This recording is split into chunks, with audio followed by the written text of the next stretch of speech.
Okay. Yeah, I wondered if I joined the right meeting or not. So All right, I'm muting everybody.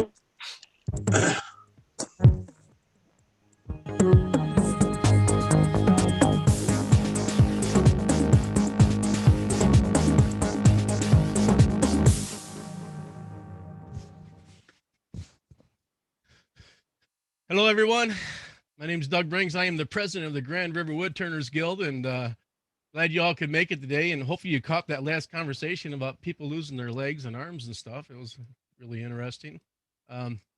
We want to thank you for joining us today. This is our October meeting. We're broadcasting from Grand Rapids, Michigan, high atop the John Anthony Millworks building, all one floor up. We do have some new members. We want to welcome our new members. Let's see, Ruby, I seen her in the room, and Brian. I think Brian is in the room. I don't know for sure, but we have a couple of new members. Yeah, I'm here. All right. Well, welcome to our meeting. Glad y'all can make it. Thank you very much. I think they're both from Ottawa, Canada, right? No, Ontario. Ontario. Okay. So yeah, Ottawa. we have some new members. We invite anybody to join our group. You can join the Grand Rivers Woodturners Guild by sending an email to our email up here and just requesting you'd like to join our group. Right now our membership is $20, and that's all for next year. So that'll get you the last 2 months of this year and all of 2021. So hard to beat that. We have a great lineup for demonstrations next month. So you'll definitely get your $20 worth for joining. Let's see. So that's $20. Let's see. Right now it's October. In the month of December or possibly November, after our next leadership meeting, we'll decide how soon we're going to open up membership for the rest of the guild, because we always have a fire sale on our membership, $20 for the month of December. We might extend that to November also.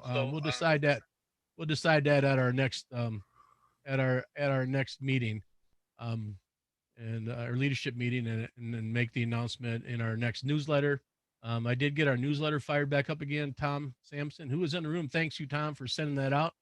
It's one of those thankless jobs that nobody knows who does that, but it's I forward the information to Tom Sampson, and he puts it into a newsletter and sends it out to the guild. So we'll be getting things in our newsletter, so everybody be informed on what's going on, what's available, what we're doing.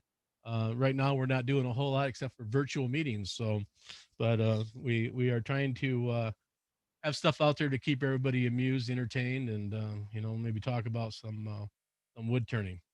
Let's see. Yeah. Could you also send the address where we send our checks to? Yeah, we will do that. Okay. Yeah, we'll send out something next month.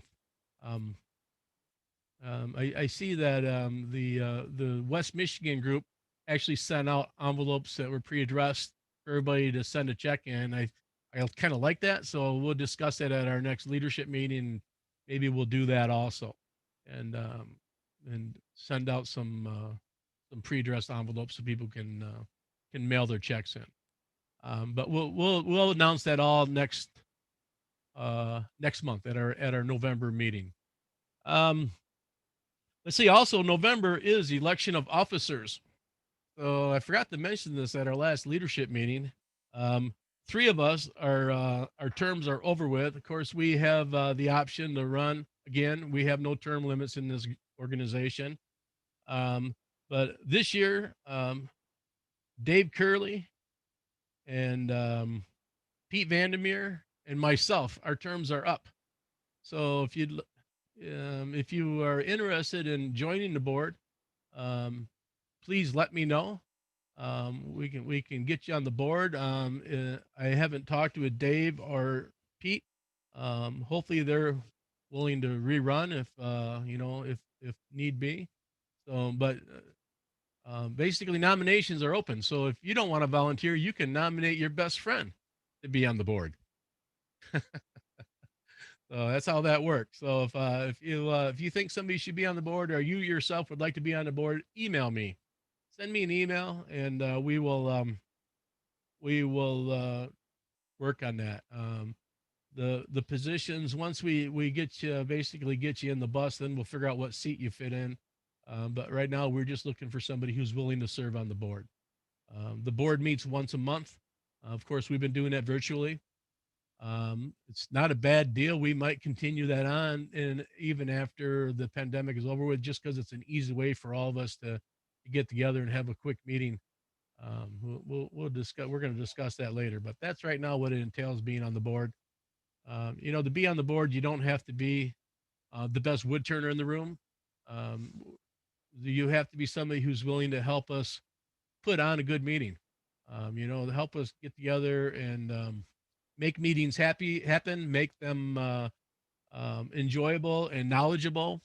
And being the best wood turner in the room is not what that's all about. We're looking for people who want to serve the group and to help us ensure that we have a good meeting coming up next month. So that's everything with being on the board, and that'll be next month that we'll have election of officers. A treasurer's report. I'm going to run through that. I'm just going to state our balance in our checkbook right now is $9,015.45. I think that's probably really close. If it's not, Dave can jump in and correct me, but he's probably pretty good with just letting me announce that. So if you have any questions, we did in our newsletter, we do have an attachment that shows like the last month bills and stuff, and our balance. So you can look at that, or if you have questions, you're happy to email me or Dave Curley. Dave Curley is our treasurer, and we will happy to go over any of our finances that you have questions about. Moving on down the list, we have a great lineup of Woodturners for our next year. November, we have Phil Irons. He's from the UK. He does some great stuff. I've seen one of his demonstrations. It was really good. December, we got Jeff Grill. He'll be talking about design, making a design happen. He's one of our members. He does a really nice demonstration on that. So that'll be December. January, we have we're going to do some coring with Ron Campbell, John Singleton, and myself. Right now, me and Ron cored up some Madrone that we've videotaped, and then I'm going to get out to John Singleton's. He's got a McNaughton, so we're going to videotape him coring with a McNaughton. I have a one weight, so that's what we've already cored with. And then so in January we'll be talking about those two types of coring and show some of the things we've cored and have made from them. In February we have Art Lessman. He is like an outside the box thinker of wood turnings. This would be a really good demonstration. March we got Pete Vandermeer doing pepper mills. April, we got Mike Mahoney lined up. I don't know exactly what he'll be doing, but he has got a whole slew of really good demonstrations. I've seen a couple of them. He does excellent online demonstrations. Let's see, May, we don't have anybody yet. That could be you if you want.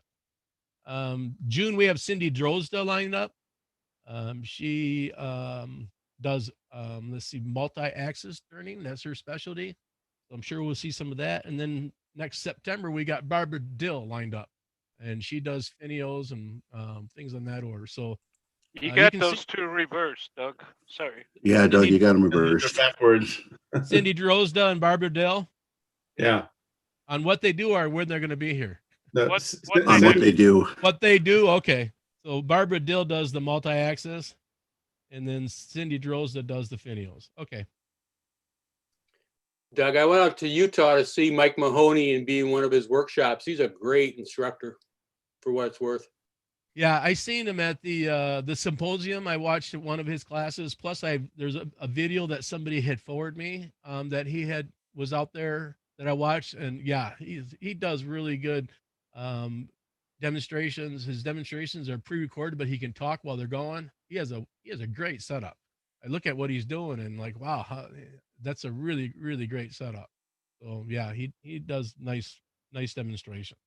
So that's everything coming up. Some of those are going to be for members only. So you'll want to pay your dues so you won't miss any of the action coming up next year. A lot of those we just are doing during our regular meeting to add some value to our meetings because some of the things that we did add value when we were doing physical meetings have gone by the wayside until we can get back to physical meetings and stuff. So, and one of those things is mentorships. We have several people in our group that mentor, and typically we mentor for free. People can come on out to our shop, and we'll work with them for free and help them out with a problem. Right now, that's been put to the side, but you know what? We're still available.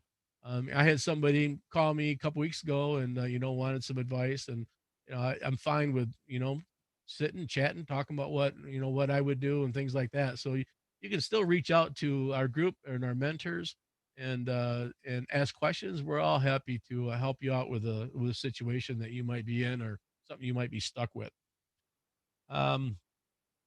Let's talk about our supplies. Ken, do you want to talk about supplies? Or Steve Payne, who wants to talk about supplies? I thought I saw Ken earlier and There I am. I'm trying to turn on the microphone. Okay. Well, we did it. We sold supplies last month via the Square site, and then went down the Saturday after our meeting and picked them up. Few people took part of this. I do have one order for next month that has come through already. We'll try this for a couple more months and just see what type of results we get. Whether you want to utilize, what we have in stock, purchase that, or you're just doing something else. That's fine also. But this week, if you want to purchase any supplies, and it's gonna be the same as before, go on the Square site, pick out what you want, pay for it, and then that's going to send me a list of what you picked, and I'll go down and put it together so I'll be ready for pickup next week, Saturday. Steve, do we have a time for that yet? no, I guess we can set it up right now. I'd say 9 to 9:30. We're going to change it to a half hour. Yeah, it was kind of a long, drawn out process for the people that took advantage of it last month. So your stuff. I was down there for almost a little over hour and a half, hour and 45 minutes, and of course only 3 people showed up. So okay, so the one thing I will ask is that if you do want to take part of it, that you get your orders placed by Tuesday night. I'm going to try to get down there on Wednesday this week to put everything together.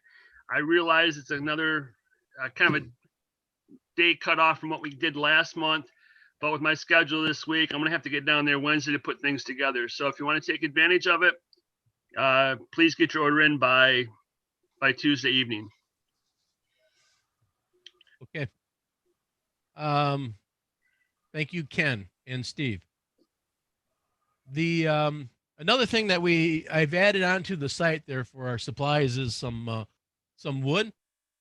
We picked up some veneers cast offs from a veneering place. Me and Tom Peniga did, and I picked up I think 7 or 8 walnut veneers. These are still wet and not cracked. We anchor sealed them, and they are on our site for like $10. $10-20. They're the sizes are listed. These are really nice veneers. Plus I put on there's a couple of red cedars. They're different sizes.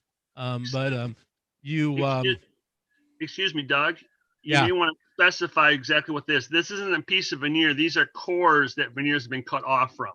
Yeah, they're the logs that are left over. So they're like the walnuts. One of them is, I think, 12 inches by 28 inches. It weighs about 50 pounds. It's not cracked. At least it wasn't when I sealed it. And I checked yesterday; they still weren't cracked. We have a bunch of smaller logs that I think I put on there for $10 that are maybe 5 inches by 28. There's smaller ones, the red cedar. There's a couple different sizes of that. They have some slight cracks, but they're not very deep. So they're on there. I put on some. I got some curly maple. Oh, this is messing up with my screen, but we have some curly maple blanks that I cut into like bowl blanks. This is the smallest of the 4 I have to put on there. This one's like 2 3/4 by 8 inches. Those are on there for $5. It's beautiful. It's beautiful curly maple. I think Ken made got some last month and made something with it. I made a couple bowls with it. It's fabulous curly maple. So there's some wood on there you can also purchase and then pick up next week when you come in there when Steve will be there, and that's going to be pick up 9 to 9:30, right, Steve? Right. Right. Correct. Okay. So that's supplies. Does anybody have any questions about that? I think we'll send out a letter again. Are we going to send out another letter, Steve? Or are we just going to send the wouldn't hurt. newsletter? We probably should, because you're going to have some people that aren't here. So. Okay. Yeah. So we'll send out a letter with the email on it and times and stuff. Also, remember, if you receive anything back from Square with pickup times, please ignore it. The only pickup is going to be next Saturday from 9 to 9:30. Yeah, because the Square site automatically puts like a 1 month later pickup date, but the pickup is next Saturday. That's the pickup date. So if you order something, that's when you will pick it up, is next Saturday. So any questions on supplies or anything else? Hey, Doug, just a comment. Thanks for sending out like that notice yesterday of that Australian demo. So when you see those, I appreciate you sending those out. It's kind of fun to join into those. Okay. Yeah, I don't know how many people were able to do that. It was last night at 7:30. I had plans, but yeah, I haven't gotten too many of those. I think that's like the only one I've gotten that's free. So if anytime there's something free out there, boy, I'm Dutch enough to send that to all my friends. Apparently they're doing that every week. Okay. Well, I don't know if they're going to send that to me every week then or not, but you might want to save that email. And did you go to it, Steve? Did they Yes. So did they send you an email back stating that it's every week, or when they sent No, back the link to the room? They just mentioned it during the. Okay. Yeah, they just said it during the presentation. So they'll probably send out another email next week inviting everybody again. So if we do, I'll forward that to Steve, and he'll forward it to the group, and then Steve will get a lot of questions back. Did you get a lot of questions on that, Steve? I got a couple, but we got it panned out. Okay. All right. So Hey, that Doug? was yeah.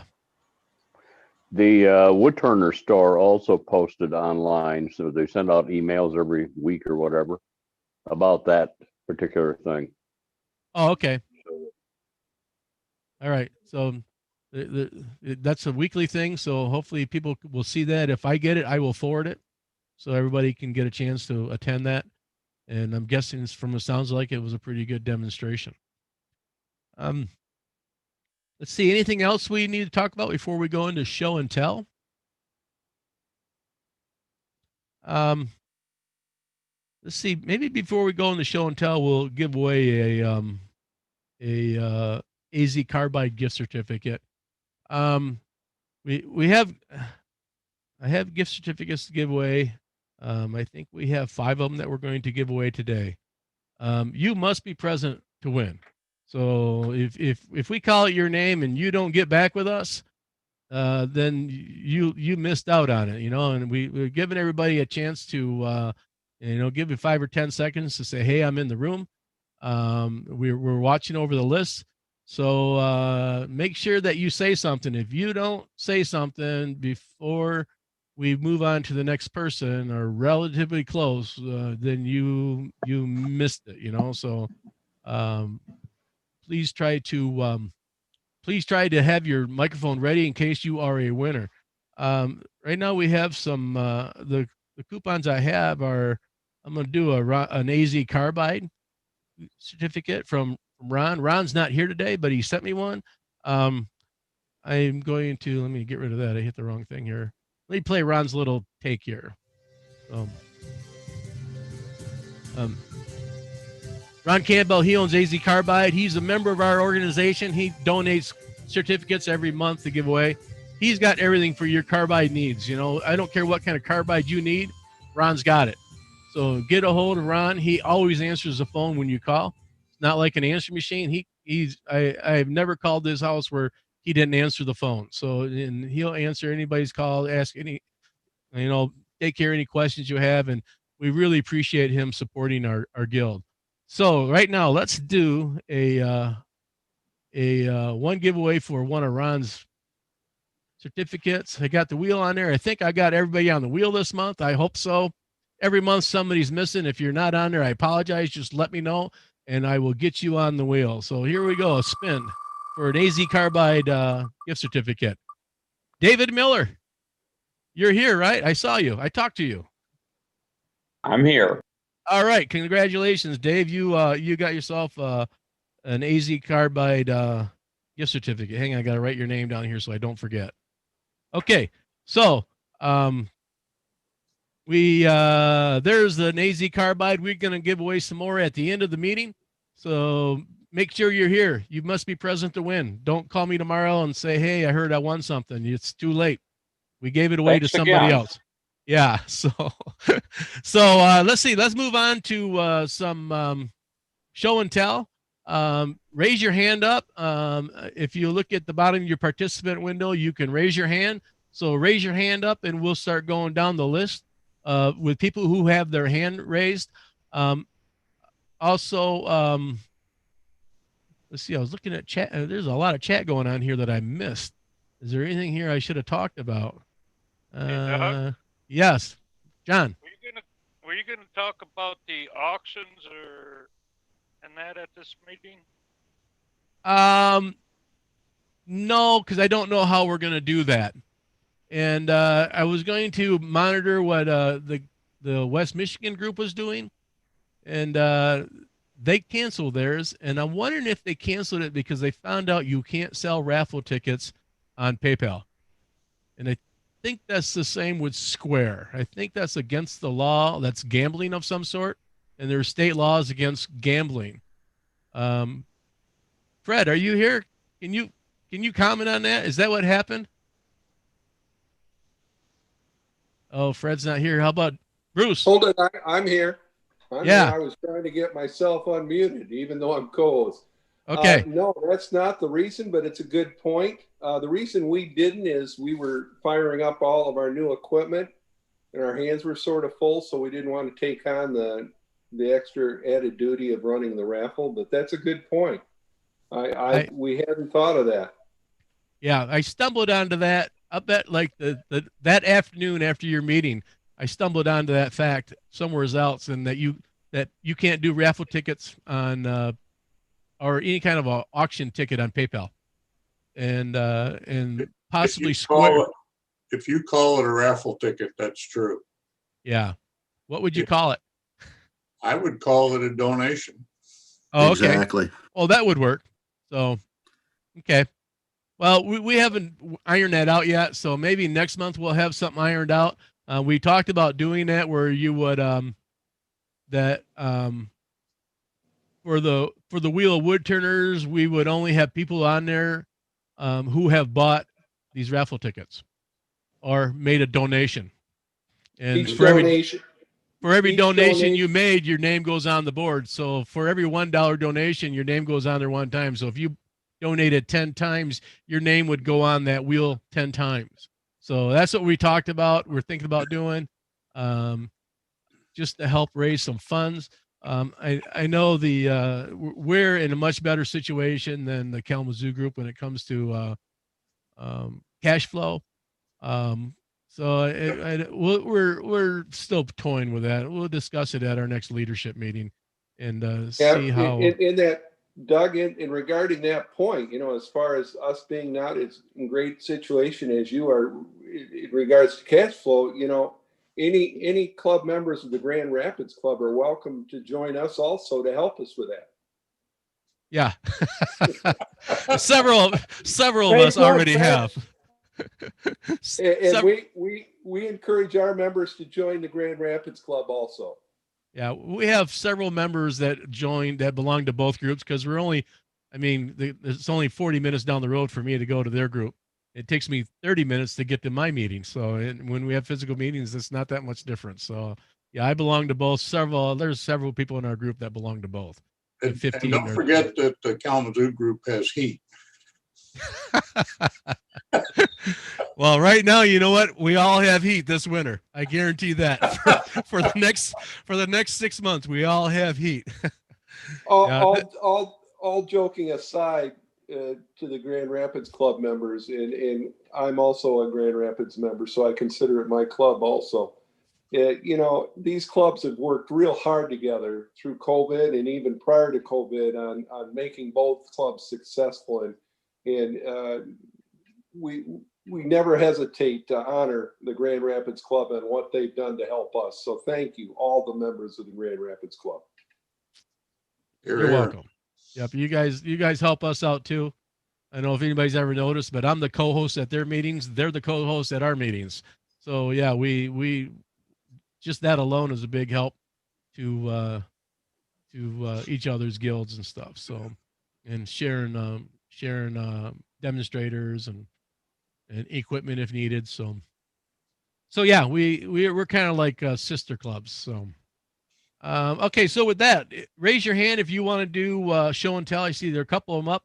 I have one person who sent me one. I'll get to them at the end. So, okay. So now we have more up. So let's start with Jim Blaze. Jim, let's start with you. Putting you on. Here you are. What do you got? Hey guys, my lathe was quiet all summer because of a garage remodeling project. So I just had a maple roughed out bowl I did that I had cored. I have a one-way system also. So I cored it and then have 2 bowls that I made, just kind of fun to get back in the game again. And just turned out pretty neat. They're kind of cool. It's a wedding gift I'm giving to a coworker of mine at work. And I finished this in Mahoney's utility oil and wax after the utility oil. So just that's my little thing for today. Very nice. Okay, let's see. And no funnels, John. No what? Funnels? There's somebody on our group that tends to always joke about my funnel making abilities. Oh, funnels. Okay. All right, next up we have let's see, I tried to lower your hand there and I lowered your hand. Robert Elliott. Let's get Robert on here. What do you got, Robert? Turn your mic on. Turn your mic on.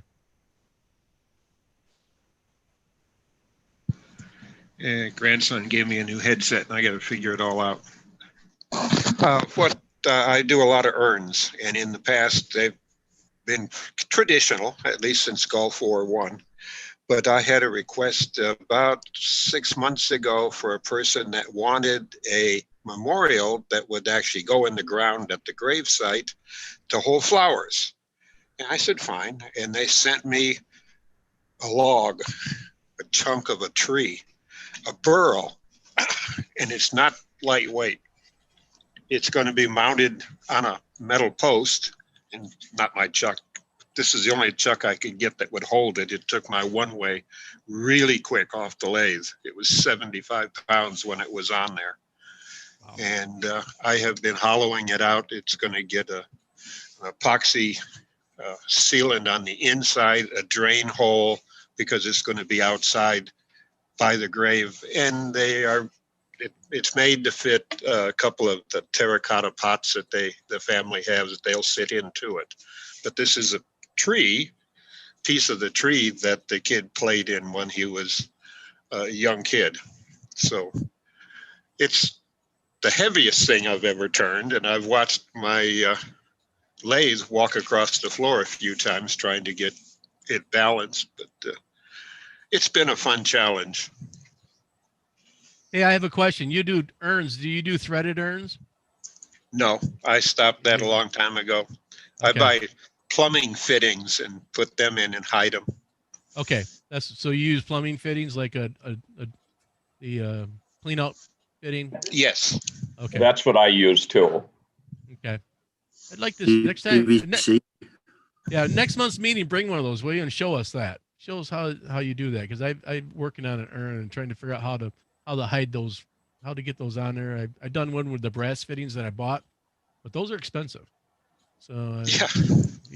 So at next month's meeting, bring one of those along and show us how you do that, if you would, please. I'll try. Okay. If we got another person that uses them and has it, because I've got a couple of things I got to take care of before that. But yeah, I've got to pick them. It's nothing to them. You just cut them down and glue them in. Okay. All right. Let's see. Down the list, we got Ruby, one of our new members. What do you have for us, Ruby? And welcome to the guild. Oh, thank you. Can you hear me? Yep, perfectly. Okay. Usually I do a lot of commercial turnings, and lately I've had some time to play around. So one of the things I've been making, let's see if I can get this back here. These little turkeys, they're an off-center turning, but they look nice on the Thanksgiving table. And of course, we just had Thanksgiving, so the ones I'm making now are getting ready for Christmas. And for Christmas, do you do a snowman? I do a variety of snowmen. All right. And then one other thing that I did was involved a little bit of scroll work with, wow, trying to get this in a position, whoops, where you can see it. Right there. Where I scrolled the gears and then turn the post and the stand to hold it. And when you turn the gears, they both turn. So fitting them to make sure that they would work exactly right was a bit of a challenge. Wow, that's really nice. You got the whole What I'd like to do sometime is do about 4 or 5 gears on a big flat surface and see if I can get them all lined so that they all work together. Yeah, that's like the Fibonacci rule there when you design those shells, or that. Right. Well, I was trying to find a small motor I could mount on the back of one and use that, but most of them seem to be a little bit large. Yeah. Ruby, if you just had Thanksgiving, you must be in Canada. Where are you at? I'm in Windsor. Windsor, okay. So it's not too far away, but all of our borders are closed right now. Yeah. Ruby. Okay. Can you hear me, Ruby? Yes. Why don't you see if you can pick up an old humidifier drum? They have a 24-volt motor, which really works kind of slow. It's kind of the basis of a rotisserie motor. Okay. Thank you for the suggestion. I was thinking a crank would be a lot more fun. That was my next option. On the AAW magazine, this that we just got, they have in their tips and tricks a slow turning motor for drying Valspar that they put the chuck on, and it looked really small also. Because I have a small motor that my brother gave me, but it's pretty big. But that in the picture I couldn't tell for sure, but they had I thought they even listed where they got it. It was like a slow turning DC motor that they use for slow turning stuff. Well, we have a store here called Princess Auto, which is basically a sister store for Harbor Freight. And they carry a number of small motors, but they were still just a little bit too big. All right. Very nice, though. I really like your piece. Thank you. you. All right, moving on down, we've got Charlie. What do you got for us, Charlie, besides a cup of coffee?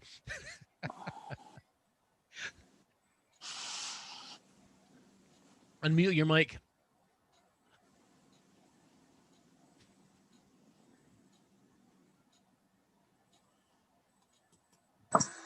There you go. Took a while.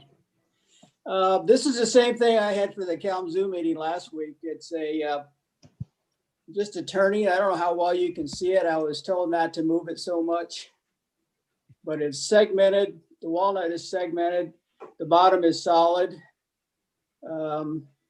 It's not totally round. I turned the base of it when it was wet, and it's kind of a little egg shape. I don't know if you can see anything, but this was a fun turning. Nice. That's it. Okay. Next up, we've got Ron Vincent. What do you got for us, Ron? Can you hear me? Yep, you're on. All right. I have an urn with the sewer pipe insert. Okay.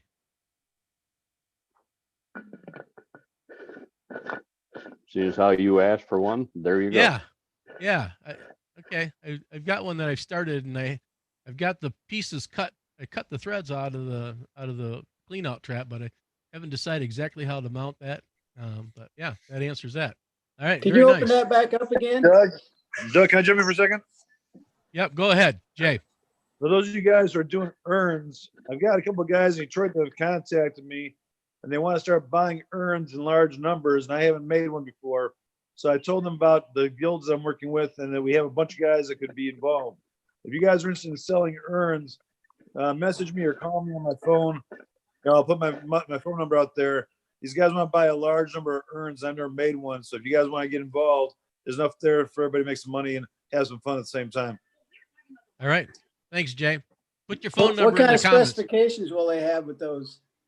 Like size? They don't have a lot of specifications at all. These guys want, there's a lot of people dying from COVID in Detroit. And with all the people who have been dying, they have a need for urns. A lot of people getting cremated. So these guys came to me specifically because they know I turn. And they said, can you make urns for us? And they want to buy a lot of urns. And I've never done one before yet myself. So I told them about you guys and, the whole group. There's got to be plenty of us out here who know how to make urns that would like to make some money. All right. And help people out. I'll put my number in the chat. Does somebody else have a question for Ron? No? Yeah, if he could put his, the guy with the, needs to talk about the urns, if he'll put his phone number on the comments would help. Got that, Jay? Jay Got Penfield? it. All Yep. right. It'll be in the chat. Let's see. I have some show and tell here. This is something that Tom Penniga sent me. Let me see. Let me get my spotlight working here again. So Tom Penniga, are you in the room? You want to talk about your rings here? These are rings I made for Peruser Jewelry, and they're selling them there now. They're made out of a variety of woods using the craft supplies inserts, and they're stabilized wood. And they're selling them for a lot of money. I was surprised how much they get for them, $90. I don't get $90. They get $90. So we see Tom, but we don't see what he's talking about. You pinned Tom, but not his work. Okay, I thought I had them both pinned. Okay, hang on. Let me unpin. I see it. It's visible to me. I see it also. Okay, sorry. Can you take one out and handle it so we can see? He sent me the picture. I wish I could. I know Ken has done a demo on that, and I think that demo's on our Woodturners Guild YouTube channel. So Tom's shaking his head yes, so maybe Tom saw that. So if you want to see how those are made, we do have a demonstration available from a year ago or so when Ken did that for us. So Doug, I got a question or two. Go ahead. Craft Supply sells two types of ring cores, and I'm just curious which ones these are. These are the stainless. They're not the two-part ones. Craft Supplies sells stainless and titanium inserts, and they're in 3 millimeter, 5, 8, and 10 millimeter widths. And then they go sizes from 4 to 11 or 12. The two-part ones are some of them thread together, and some of them are more for like powders, where you would glue in a powder in the middle of the ring. These are just the stainless steel inserts. Yeah, they're nice, really nice. The, One thing I have found with them, they do offer that same core in the stainless and titanium. The titanium are a little bit thinner, so it is a little bit more comfortable ring to wear. It is, does, by the time you take it down, you leave about 1 millimeter of wood left on the core. So using a thinner, stronger ring core to start with, it's just a little bit more comfortable to wear. So Tom, did you use stabilized wood for that? What wood did you use when you made those rings? Well, Craft Supply offers ring blanks that are stabilized for some woods, and then some woods are so dense they don't need to stabilize. So I think like Cocobolo and Bacata and Wingay are not stabilized, but things like Buckeye Burl and Redwood Burl are all stabilized. And they cost about $5 to $6 for a little blank, and you can actually slice it in half. And Okay. All right. Let's see. I have a couple things here. The Madrone that me and Ron were coring a month ago or so, whenever that was. This is one that he gave me when we recorded. I put it in the microwave and warped it a little bit, and then my wife added the horse chestnut seed pod on it, the pricker pod there. So there's a couple other pictures of that. I did blow through it. You can see on the almost the 6 o'clock, 6:30 position, there's some dark spots there. I blew through it when I was turning it. It was so wet, and it was warping, and the pieces just blew out. I don't know if I got too thin or if it was warping. I didn't realize it was hitting. It was like I was trying to cut, but it was so soft and wet that it wasn't cutting, and I somehow pushed those pieces out, but they're not real there. Now you can see them. So but otherwise, it was kind of cool doing that. Ron was really into the Madrone and the shrinking and warping and microwaving. So we'll be talking about that at our demonstration in January. This is what I turned after our Greg Gallegos demonstration. I think he did that with our group with the winged edge like that. Or was that for the Kalamazoo group? Anyways, I turned a vessel with a wing on it. That's a walnut, a goblet with a lip on it. It was all one piece. Some spalted walnut I had laying around a log. It warped. It didn't crack. I was very happy with that. So that's my show and tell. I don't know. Does anybody else have any show and tell? Yeah, I've got an item or two. Okay, what do you got there for us? Well, we were talking about raking leaves earlier, and as I rake leaves, I salvage down timber like alders and willow and whatnot, and they usually have some spalting. And my wife's garden club likes the idea of mushrooms to put out in their flower gardens and whatnot. So I just sort of freehand out different size mushrooms depending on the size of the stick of wood that I get hold of. They're kind of interesting to turn. Sometimes they're like the one on the left of my screen, which would be to my right, or my left rather. I guess I have a mirrored screen. Yeah. Anyway, the spalting you see there was sort of interesting to turn. Takes a pretty light touch and a sharp tool, but it works out. And so they're kind of wet, and sometimes they're borderline green. And after I get them turned, I dip them in polyurethane, let them dry, drip dry, and then a couple days later, I give them another bath. And this is the result of 2 coats of polyurethane. They weather pretty well. And over time, if they sit out in the garden, either up on a big rock or down in the soil, they take on a little additional character because they weather and they start to really look like a natural mushroom. I've had moose come along and pluck these up and taste them and decide they didn't like them. They spit them out. So I guess that's a test. Okay. Very nice. So let's I have see. something too, Doug. Okay. Is that Dave Miller? Yes. All right. Let me spotlight you for everyone. There you go. You should be. Well, I thought I spotlighted you. I lost you. All right. There you go. Now you're on. Okay, this would happen to be my urn that I made for myself. And it has the threaded top also. And you can actually, instead of using the larger pieces,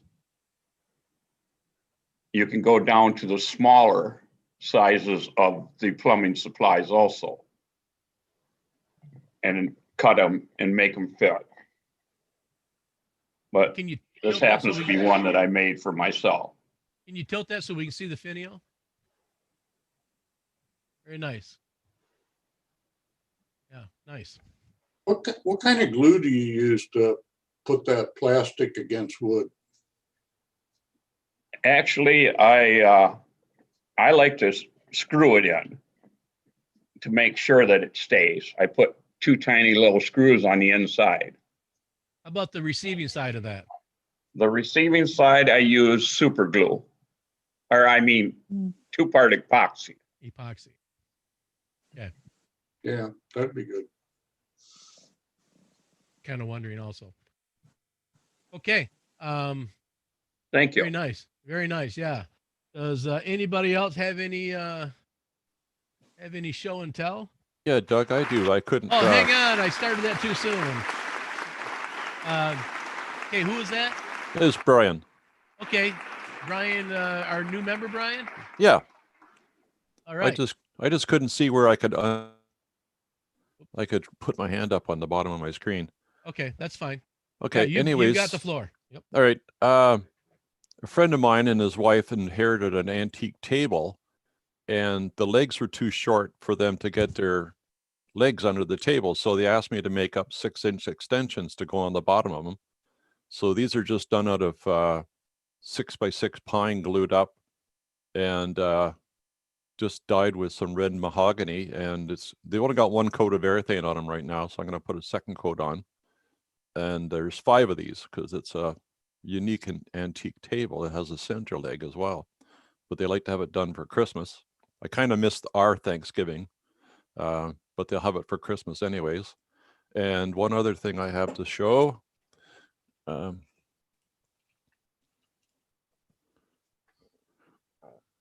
don't know if you can see this, Ruby. This is the kind of motor I was talking about. Comes out of a drum humidifier. And I did see that article in AAW magazine as well. So I was hoping to hook this up through my headstock to also turn and dry spar urethane and that kind of thing.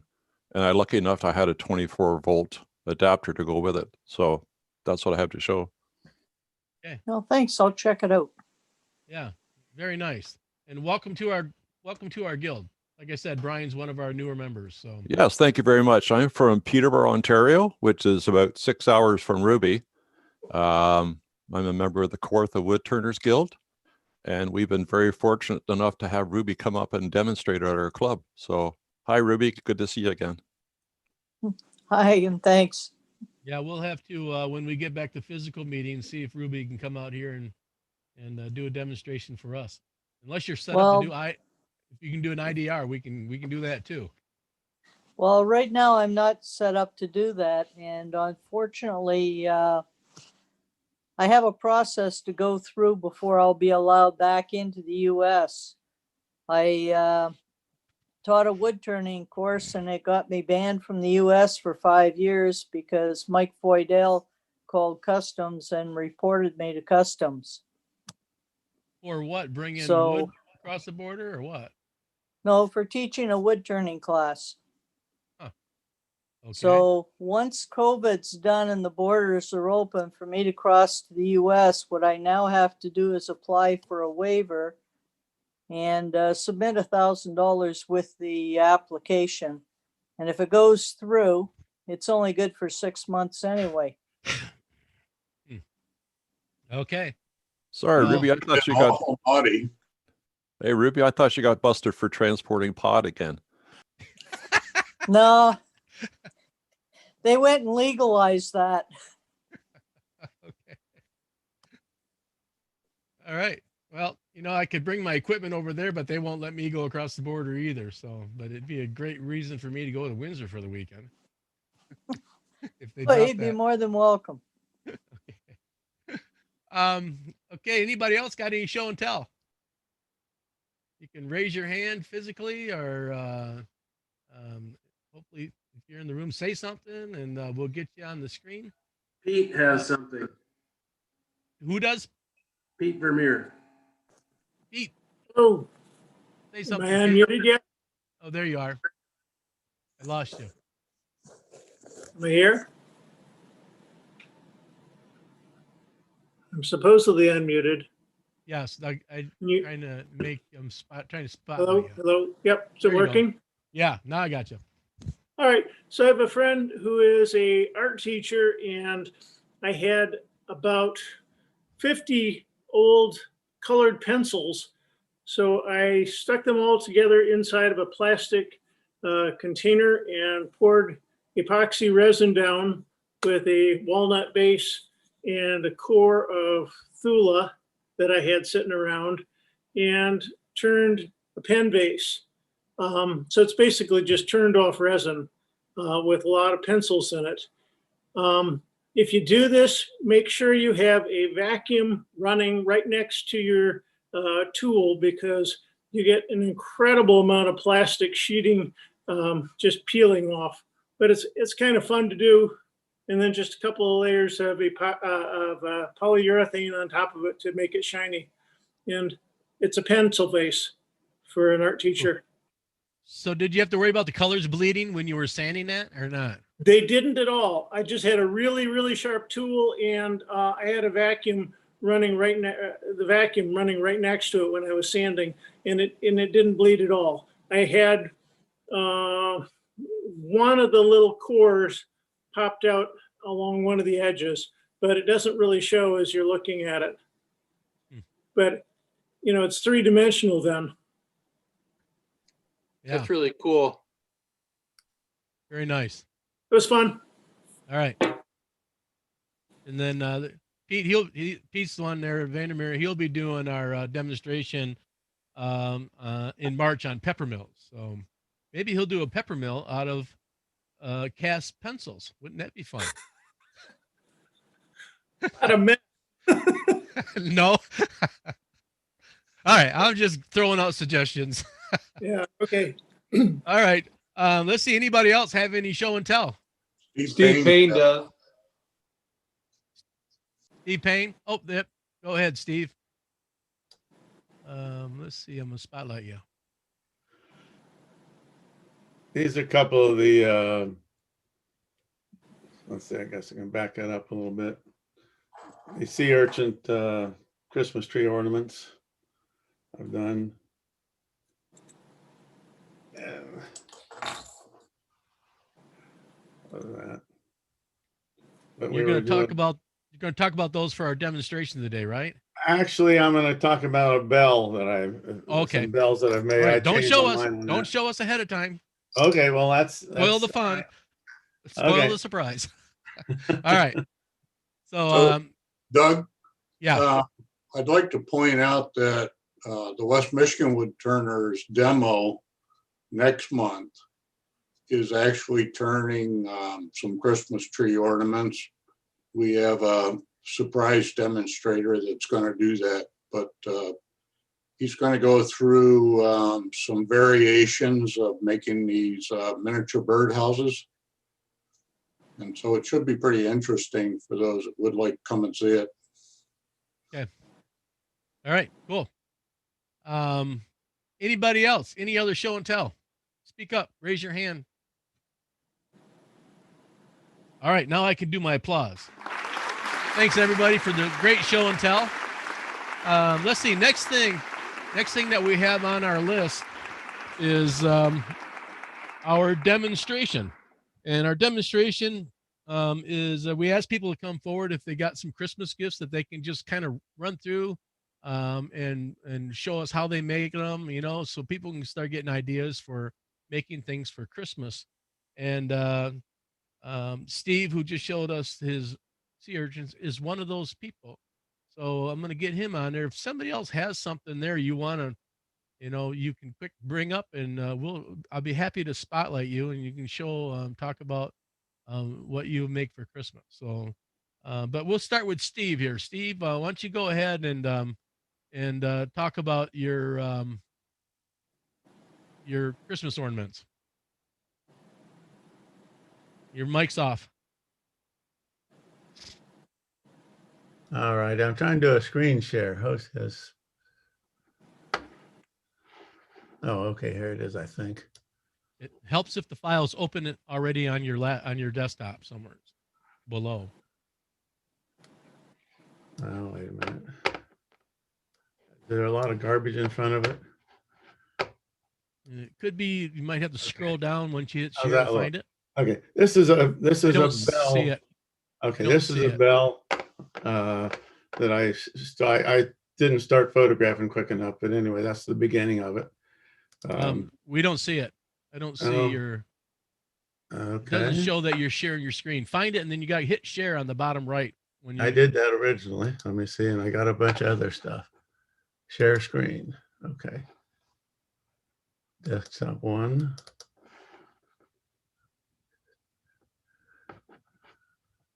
Well,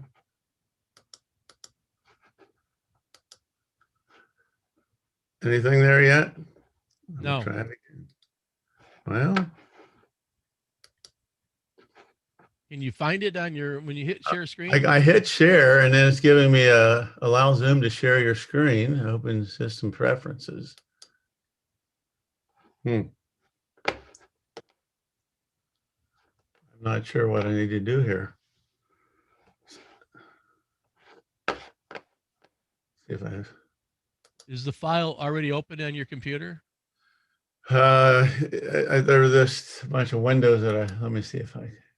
Yeah, minimize your Zoom and then find it and click it open. I did that. Okay. I'm not having any luck here. Okay, here we got. Is this? Okay. Okay. I don't know what's going on here. It's not sharing. I'm not going to make it here. Well, I guess I can. How about next month? Yeah, I keep getting a signal here to.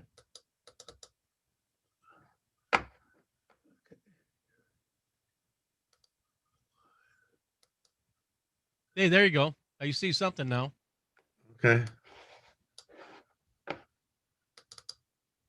You see that?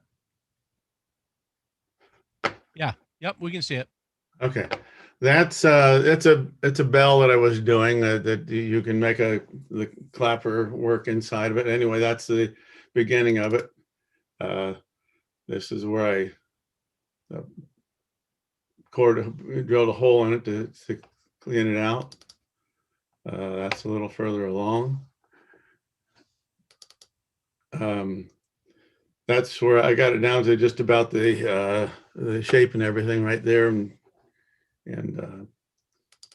actually fell off on me. I used a little bit of rubber chucky here to do some sanding on it, finish up, and just kind of held it there manually. That's as it got off the lathe. Drill a hole in it, and then from this I turn the top piece, the little top ring on top. Then you want to make sure that ring fits just inside of that hole. You need to fit it to the hole right there.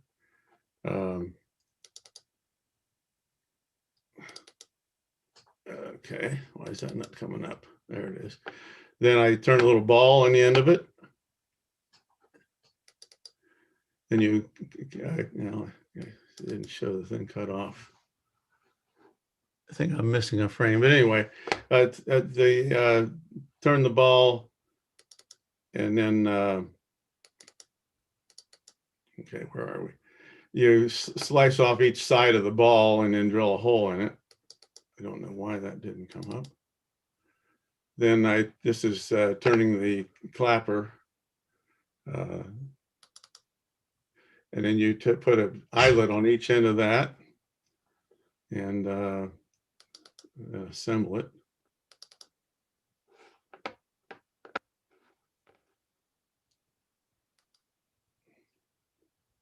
This is the assembly.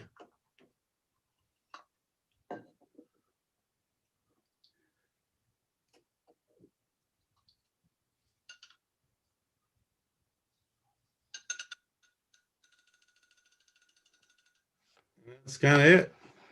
All right. Just curious if anybody watched Jeopardy the other day. Oh yeah. I watch it every day. Yeah, I saw that. Okay, that's Yeah. it. Not very often do Woodturners get on Jeopardy. No. All righty. All right. What does it sound like? What does it sound like, Steve? Do you have it there to What, the tingle? bell? What the, Yeah. I think Zoom. I think Zoom is blocking that sound. Oh, okay. Automatically sound Weird. suppression. So, Huh. Okay. yeah. Yeah, 'cause I could see you're moving it earlier, and it attenuated it out of there. It suppressed it Okay. as background Alrighty. noise. All right. Let's see. You need to unshare your screen. Yeah, let me get all these out of the way. Unshare. Yeah. Well, oh, okay, here we are. Stop share. All right. There we go. Okay. I do have one other bell here if I'm visible to you Yep. guys. Now we can hear that one ringing. Oh, there it stopped. Don't hold it so close to the screen. Hold it back by you and ring it. Talk while ringing it. What's that? Oh, Talk while you're ringing it. See if you're, as long as you're talking, your sound stays on. Okay. Hello, everybody. Good morning. Could you sing Jingle Bells while ringing that? Then we'd be able to hear There it. you go. Okay. And then your smaller ones, we can't hear those because you're not talking. Put a red kettle in front of them. Yeah. There you go. All right. They all have clappers in them. Yes. The copper clapper caper. Yeah. Yeah, the trick was to get the clappers inside of them because you can't put a clapper in without doing something similar to what I did there with the two little eyelets. Okay. Yeah, that was a nice tip. All right, next up, I have Tom Peniga sent me this video. We'll play the video and then we can talk about it afterwards. We'll ask any questions that we have. So here, let me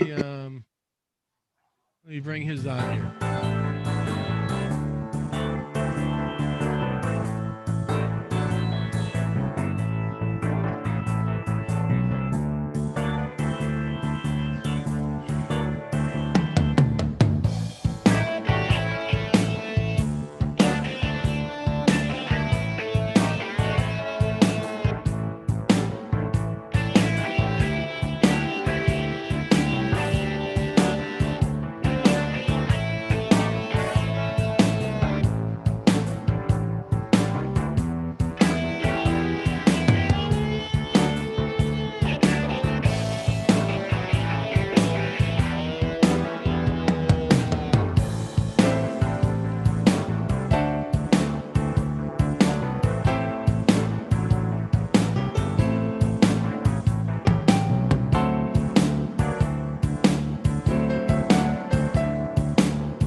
Okay, I think that's the end of the video. Did it back up?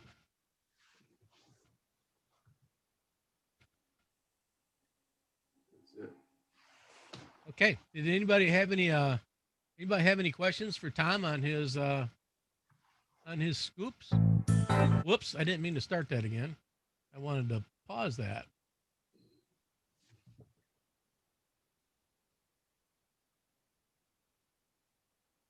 Hang on, I'm trying to pause that. So there, does anybody have any questions for Tom on his scoops? No questions? What size are those scoops? What size are the scoops? The bigger ones hold 2 tablespoons, the smaller ones What hold just. size do they make those scoops? You can make them any size you want. So yours are tablespoons and What teaspoons? size do you use to make a coffee scoop? I'm trying to answer, but the bigger ones hold 2 tablespoons, the smaller ones hold 1 tablespoon. They're probably 1.5 inches in diameter. Do you use epoxy instead of super What glue? size would be for a normal coffee scoop? I'd say a couple of tablespoons. Yeah. 2 tablespoons.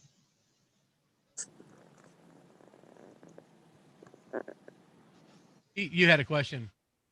The concern about using super glue as opposed to epoxy for holding the glue to the handle to the scoop. I think either one will work. I use medium CA is what I used, but I think epoxy would work great too. What's your concern, Pete? Super glue deteriorates over time and it's not, often can't tolerate humidity exposure. Yeah, I was told once, I think by Scott Flees, who used to be a member of our group, that if you took a hunk of wood and super glued it to the wall, in 2 or 3 years, it'd fall off. The super glue just gives away, is what I was told. In Tom's defense, he was supporting the club sales using the super glue. Super glue. Yeah, you can buy some of that. We still have a bunch of it. So I have a scoop I made with the super glue that's I use for coffee, and it's at least a year old and still working well. Okay. There's some validity to what they say about super glue. It'll just break free one day. It doesn't matter if it's wood, steel, or whatever. But I think what you have in the wood is these are so small, and if you fit it tight enough, it's really not. It's really there just to, it's not going to be a problem. Yeah, if you make them right, you hardly need any glue at all. I kind of final fit the handle to the hole or make the hole a little larger. So you want it so it just snaps in place. yeah, a nice tight fit on the handle. Then yeah. Any other questions? Any other questions for Tom?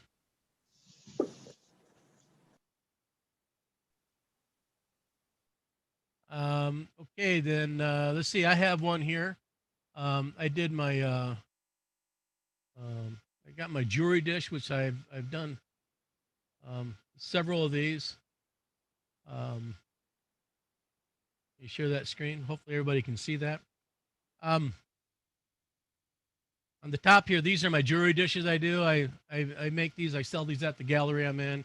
One year I made them for all the ladies in my family, all my sisters and mothers and sister-in-laws, and everybody really likes them. So here I'm going to do a tutorial on how I make these. Basically, it's 3 parts. There's a I use in this video I use walnut for the stand. I use figured wood for the platform, and then ink pen blanks for the finial. The platform I tried to shoot for, I use a board, 3/4 or an inch and 5.5 to 6 inches in diameter. And then the stand, I go for 2.5 inches in diameter and 3 to 5 inches long. They kind of vary. So let me go through and go through the setup. Here's my pieces. I made these this past week. I made 6 of them. You see, I make 6 or 10 of these at a time. In the background here, you can see my stands all there. I have bird's eye maple, figured English sycamore, and figured white oak that I'm using for the platforms. Here's the ink pen blanks that I use. You can buy the packs where there's 5 in a pack, and they're like $15 for like ebony or African blackwood. But at Woodcraft, they have these, and Ken's probably going to run down there this afternoon and tell them they need to fix this problem. But they show these 3/4 by 3/4 by 6 inches. These things are almost 8 inches long. I can get 3 finials out of that. So that's my preferred wood for these finials, because my finials are 2.5 inches tall on these. So I like to find these pieces and use those. I start out the platform first. I mount that between centers. In this case, I just use my chuck and some of this rubber mat that you put in drawers. I do have a rubber chucky that would have worked perfect too, but I already had my chuck on. I didn't feel like taking it off, so I just did that. I like to write on here top, so I remember which way is up, because I tend to get confused when I start flipping this thing around. And then the first thing I do is I'm going to turn a tenon on there. You can see the tenon's about maybe 1/4 inch deep. I'm going to repair any spots on it. Here up top here, it had a knot with some holes, so I repaired all that and make sure it's a good solid repair so it doesn't come flying off when I'm turning it later. Hey, Doug, what are those? I call these jewelry dishes. Is that your question? Yeah, I thought maybe they look like they're on candle holders. Well, initially. it does kind of look like that. Let me get back here. But the holes, it has holes in it for your earrings. The pulse in the middle is for your rings, and then you put bracelets and other things in the middle of it. So I just call it a jewelry dish. Oh yeah, nice. Yeah. So they're pretty popular. I sell them. I make 10 when I had time, because usually I sell about 10 a year at the gallery. Every month somebody buys 1 or 2, so I go through them. So there's my tenon. Doug, when you say you repair the knot, what do you do with that? How do you do that? I repaired this knot with I used coffee. I pushed like fine ground coffee in there, and then soak it with CA glue, and then after that dries, I soak it again. I have some black CA that I just bought and I love it, and then I soak it again with black CA to make sure it's higher than the wood. And then when you turn that, it just looks like a black knot, So coffee and CA glue is great for sealing any cracks. If I got a vase or hollow form I'm turning that's got a crack, I'll fill it with coffee, and it doesn't look like a crack anymore. It looks like it's spalted. So then after I get the tenon on there, I flip that thing around. So now my top is towards the headstock. I draw lines on here on where I think the top of this jewelry dish is going to be. And then I draw a line on the bottom where my stand is going to come to, where I want to save the bottom for the stand. So I just hold my pencil on there and make a mark. And then I'm going to turn that. Now on the side here, I've added another mark. I'm not going to go all the way to my finished edge right now, because I'm going to drill holes in here and I could get chip out. So I'm going to get this close, and then I'm going to drill all the holes, and then I'm going to turn it the rest of the way. So right now I've turned it that far. You can see that I've left some distance on both sides of this, so when I drill, I have room for air if something goes bad. Drilling the holes in this, you're going to need to index it to get the holes even. I mean, you might be really good at just drawing lines and doing it. As a matter of fact, I think the first one I ever made, I did it that way. It took me a long time. So here's the indexing that's on my lathe. You also can go to the back of your chuck might have indexing on it. And when I realized that was when I realized, oh, I can just use this instead of drawing lines, and set up a little wire device that will click into these holes, and you can use that for indexing. I made an indexing wheel that works really well. I have 3 lines of indexing on here. For this jewelry dish, I use this inner line because they're set up in pairs. Every third one, the hole's missing, so I got pairs all the way around. So when they put the earrings on there, they can pair them up. And then I made this the click into the bottom of it to lock in and hold it in these holes. And I just pull the wire back, move it to the next hole, and then drill away. So this is what I originally used for drilling to keep my drill steady and accurate. I just stuck it in my tailstock, drilled a hole through this thing, and I would use that to drill it. So if I did this over the weekend one time and didn't want to buy stuff, so I just made stuff with what I had laying around. I did eventually buy a one-way drill wizard, which works great for drilling because, making 10 of these at a time. I get them all ready to be drilled and I just go through them. I can do it a lot faster with this than the other way. And yeah, that's the drill wizard that I bought. One way works good for any kind of index drilling or something you're going to do on your lathe. Right here, you can see there's my repair mark there. And I set this up, if you've got a bad spot that you don't want to drill a hole through for the earrings, set it up so you're starting just beyond it. So I set this up so that my drill holes are going to go on both sides of this repair, and I won't be drilling through my repair area and maybe causing it to chip out or break out or something. There's another view of that repair, and I drilled around and missed it. And so all these holes are in pairs. This oak, it didn't chip out too bad, but I've had sometimes where it'll chip a great big hunk out of here. And so that's why I've learned to make sure I leave room to turn it afterwards and to smooth it all out. So now that I've got all my holes drilled in there, you can see them in there nice and neatly in pairs. I'm going to use my round nose scraper to get to my finished bottom on this. When I get closer to it, I turn my scraper on an edge like that. It kind of shear scrapes and gets a much better surface so you can start sanding more like at 240 or 180 as opposed to 150 or 120. So yeah, you hold it at an angle like that and get it good and sharp, you'll shear scrape that really nice. So now I've got the whole thing turned and I got the bottom turned, and I turned this bottom slightly convex. You can tell by the shadow from my tool rest that I just have a slight concave in there. That way, when I put the stand on here, the outside edge of the stand will sit flush. So there, it's all finished. It's sanded. The whole bottom of this platform is ready to go. I can now drill my hole for my tenon for the stand.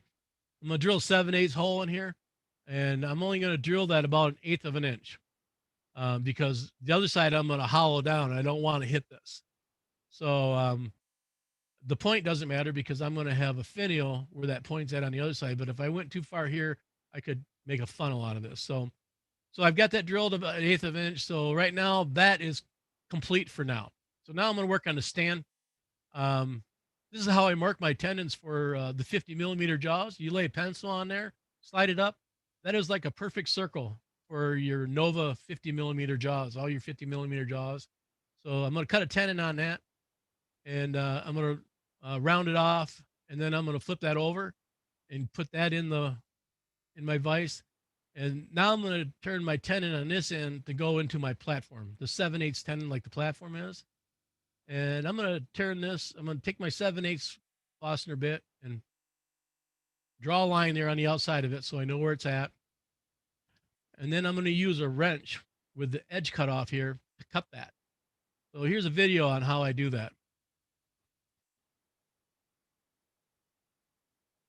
First thing I'm going to do is just run that down to that line that I drew with my parting tool.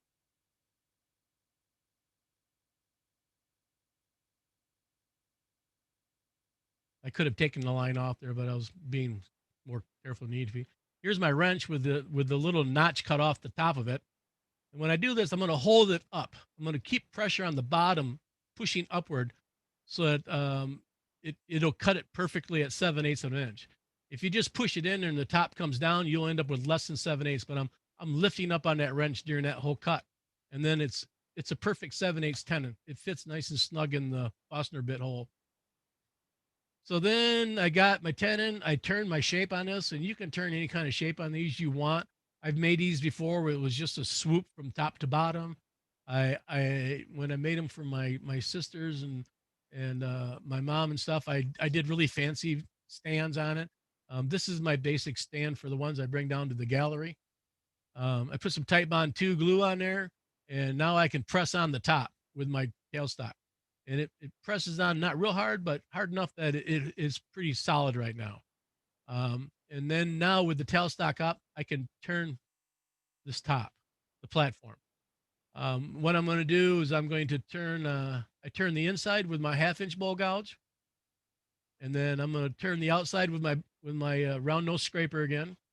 And then I'm going to take that center out with my detail gouge and get that thing right down to a V like I have it there. And I always like to leave a little ridge down there. So when this breaks off, it breaks off above the surface. And then I can sand that nub off. This is the profile that I went for on these. I got like an OG on the top and the bottom. To make a nice little edge on that. Sometimes I'll make this top so it actually slants downward to show the earrings better, but this time I went with just a simple double OG. So now let's see, I can completely sand it. We got this all sanded up, and I think next I'm going to remove these chips from the holes. Make sure that all the holes are cleared out. I do that with a drill bit now. Kind of run it through with my hand, and then when I'm done, before I lacquer it, I'll run a pipe cleaner through all those holes just to make sure that I don't have a drop of sanding sealer in there. So now once I've got this all cleaned up and ready to go, I'm going to put sanding sealer on it, which my sanding sealer is shellac and DNA, denatured alcohol. I mix it 50-50. But I just buy off the counter shellac from my local hardware store. It works fine for me. I haven't had issues.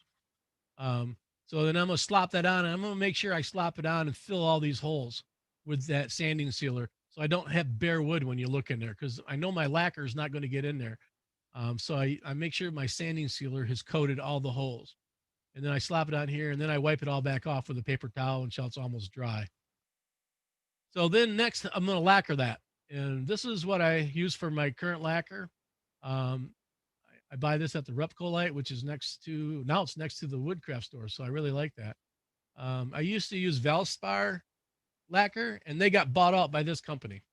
And they claim it's the exact same mixture, but I don't believe it. So I don't know if I'm going to keep on using it after I'm done with this. I might switch to more of a waterborne lacquer. I'm toying with that just as a safer thing. But so right now, this is what I'm using: 25% thinner and 75% lacquer. I have an HLVP that I sprayed on with, and there it is all sprayed on. And so that is all done except for the finial. And I need to drill a 1/2-inch recess in there for the finial. So I'm going to drill the 1/2-inch recess in there, and I drill that about 1/4 of an inch deep. I can go deep because that's just going to go into that walnut stand. So you don't have to worry about drilling that too deep. It just goes into the walnut stand underneath it, but 1/4 of an inch or so works good for me. Now I'm going to flip that around and take the bottom off. I jam chuck that with a rubber chucky jam. And then I took the bottom off with my bowl gouge and my spindle gouge. And once again, I left a little nub there. I try not to take it all the way off. And I want this to break at that nub, not at the bottom of the vessel. And here's why. I broke that off, it left a hole. And luckily that hole was the same depth as this. So when I sanded that away, the hole was gone. But had I done that all the way smooth, it would have broke off and left a hole in here that I would have had to sand away. And sanding away a hole is not the easiest thing to do. If anybody has any questions, just jump in here and interrupt me. I'll stop and answer any questions along the way. So, how much do you sell these for? $35 to $40, somewhere in that area, $30 to $45. If I have wood that I like, figured wood that I spent money on, like bird's eye maple is not cheap, I'll ask $40 or $45 for it. They take me less than an hour to make. When you make 10 at a time, the total time to make 10 for me is like less than an 8-hour day. So it's my cheap thing that I sell at the gallery. I don't have anything else that's cheap. Okay, and the diameter of the top part? 5.5 to 6 inches. I have a worksheet. Okay, thank you. I'll try and post that on the chat when I'm done with this. I'll post it on there and see if people can get that. So then I've got this all done now. Any other questions? Okay. I sand that off with my 120 grit paper stuffed into the headstock like that. And then I sand that down to 400, and that's kind of what it looks like. So now it's ready to be signed, and then I'll seal that with lacquer after I sign it. So now the top part's all done. All we have to do is make the finial. These finials, like I said before, I make them out of ink pen blanks. So you don't, I don't make them too elaborate, and I try not to make them too pointy, because a lot of these are gifts that people are giving to their granddaughters and their daughters, and I don't want somebody to stab their hand on a finial on a jewelry dish. So I don't make these as elaborate as I would put a finial on a hollow form. I just kind of make them simple, and I actually take sandpaper and sand off that end while it's turning. So you can make these as elaborate or as simple as you want. I mean, the middle one is kind of the basic, my basic one. These other two, they don't take much longer. I actually made a video of me turning one of those. Takes about 2.5 minutes. So here's my video.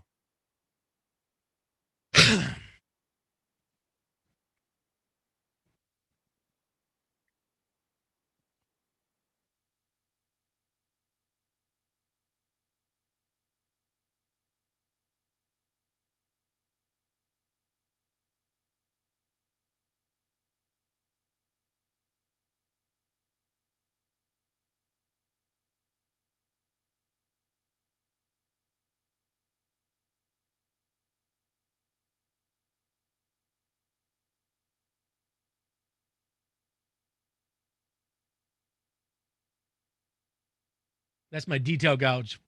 It's ground off at like 37 degrees. And I use that a lot. I like my detail gouge.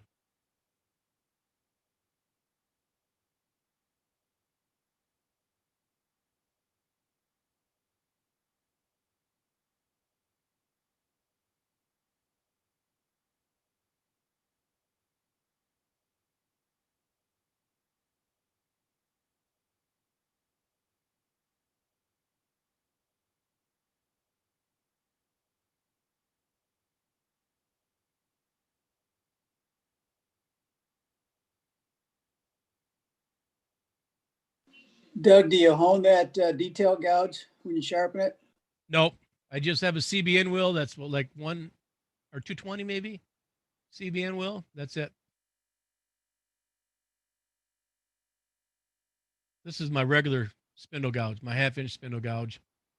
It's also ground at 37 degrees. All my spindle gouges are the same. And that last cut was like what Mark Soleil would call a slicing cut. This here, I'm actually, that's riding the bevel push cut.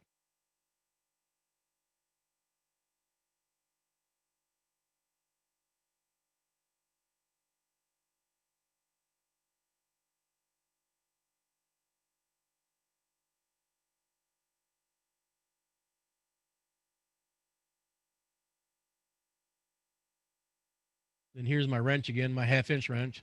Once again, I'm pushing down on the backside of my lathe, and it's pushing the wrench up into that. So at the bottom is riding. I sand it with 400. That's all I need to sand it with. That's African blackwood, so it really turns nice and sands nice. This is Hampshire or Yorkshire grit. And I wiped that off. I did put some Hampshire sheen on it afterwards, but I didn't show that process. But this is basic. There's my basic Finio. So then now I'll part that thing off. You see I put a little taper on there just to make it a little easier to get it started into the hole, because this also fits pretty snug.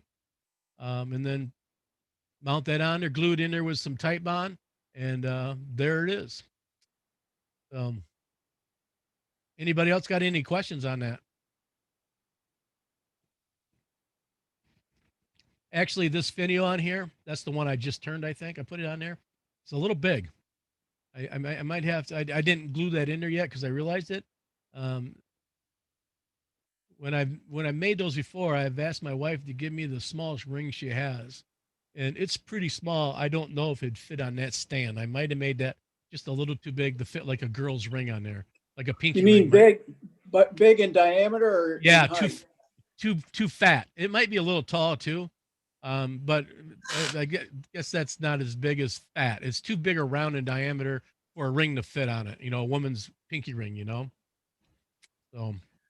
What other angles do you have on your gouge, the finish gouge, besides the 37 degrees?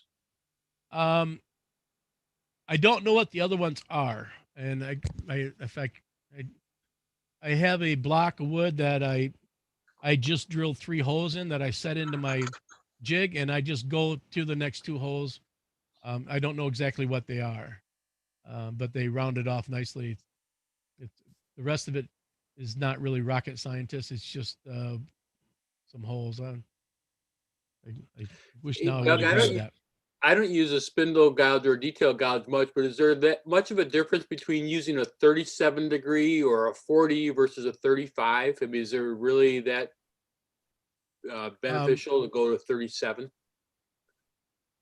37 just happens to be where mine is at. After I was using it and somebody asked me that, what are you at there anyways? And so I checked it, it's 37. I probably started at 40 and somehow my jig has moved and I'm now at 37. You know, the sharper that is, the better you can get in and cut those grooves, you know, without the heel getting in the way, you know? So, I mean, I use that a lot instead of a skew. I mean, I use my skew once in a while, but I'm really good with my detail gouge and I'm not so good with my skew. So unless I'm doing a lot and using Join the skew, club. yeah, I know. And the reason I say that is because here, let me stop sharing this screen. I used to be all bent up because I couldn't do the skew as well, and then Ralph Lindholm, who I don't think he's here in our group, but he's our senior woodturner. He's a professional woodturner over in Holland. And I was complaining once that I'm not good with the skew. And he's like, if you're proficient with your detail gouge, why would you worry about the skew? You can do the same thing. It's almost as good of a cut. So I at that point, I'm like, you know, that's a good point, Ralph. I'm not going to worry about it. So, but I can, when I used to make a lot of wands, you know, when Harry Potter was big and I was making, you know, 50 wands at a time, then I used my skew because that would do a long run and I was really getting good at it. But since then, I don't use it as much. So, any other questions on that? Anybody else got some Christmas ideas they want to share with us? Ruby, I was hoping you'd go and get your Christmas toothpick holders. Actually, I have a couple little items here I could show you. Good, cool. All right. Sort of a variation on a snowman would be something like this. Yep. Nice. And then, of course, you have to have a real snowman for, you know, our North American winters. Yep. And then people like to find little gnomes hanging around under the tree or attached to a gift. Yep. I just seen the video on Rebecca DeGroot making one of those. So. Okay. Yeah, those are fun. I thought about making one, but I don't have the little fur patch. I gotta go on my way to buy one of those.